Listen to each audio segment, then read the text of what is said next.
Mheshimiwa Waziri Mkuu, taaluma ya ualimu ndio taaluma pekee ambayo humtengeneza mtu awe bora kuliko hata ualimu wenyewe. Mwalimu wakati wote hupambana kumfanya mtu kuwa bora kuliko hata yeye. Hujinyima muda wake na nguvu zake zote kumtengeneza mtu kuwa mume bora ama kuwa mke bora wa familia fulani, na baadaye pengine kuwa mzazi bora. Humfanya mtu kuwa raia mwema kwenye nchi.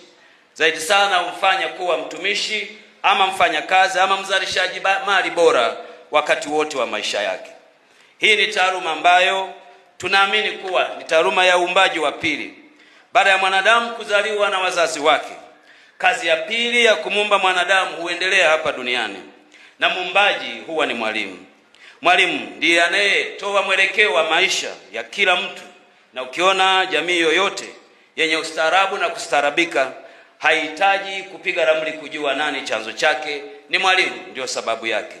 Ndio maana wasomi waliotutangulia huko nyuma waliwahi kusema, ukitaka kuliua taifa lolote ama kulifanya lionekane duni wakati wote, basi hatua ya kwanza huwa mwalimu au huwa ualimu pamoja na taaluma ya ualimu.